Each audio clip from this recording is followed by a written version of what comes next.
শ্রীপুর উপজেলা বিএনপির সাবেক সাংগঠনিক সম্পাদক জনাব আশরাফুল ইসলাম লালন ভাই এবং আপনাদের সামনে বক্তব্য রাখবেন বাংলাদেশ জাতীয়তাবাদী ছাত্রদল মাগুরা জেলা শাখার প্রতিষ্ঠাতা সভাপতি জনাব শামসুল আলম।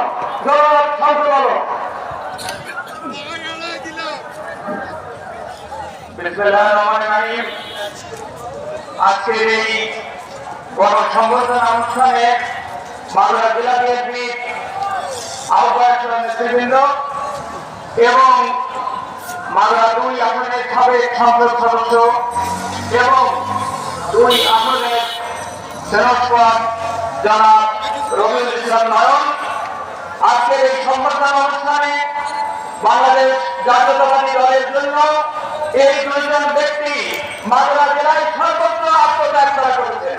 জনাব কাজী খলিলুল হক সাহেব দীর্ঘ 9 বছর বিনা কারণে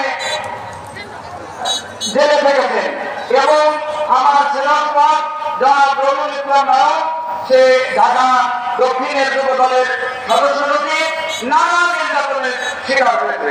বাংলাদেশ জাতীয়তাবাদী দল মাগুরা জেলা তথা সাধারণের পক্ষ থেকে তাদের কৃতজ্ঞতা জ্ঞাপন করছি।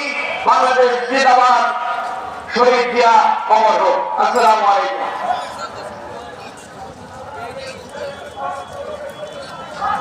মঞ্চে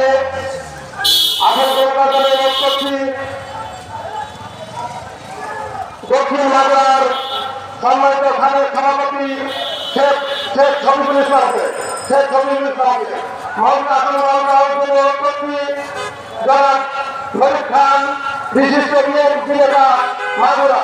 মঞ্চে আসন গ্রহণ করছি নুরুল ইসলাম, সিনিয়র সভাপতি মাগুরা জেলা স্বেচ্ছাসেবক দল। মঞ্চে আসন গ্রহণ করছি আব্দুল কুতুব, সাবেক সম্পাদক স্বেচ্ছাসেবক দল মাগুরা।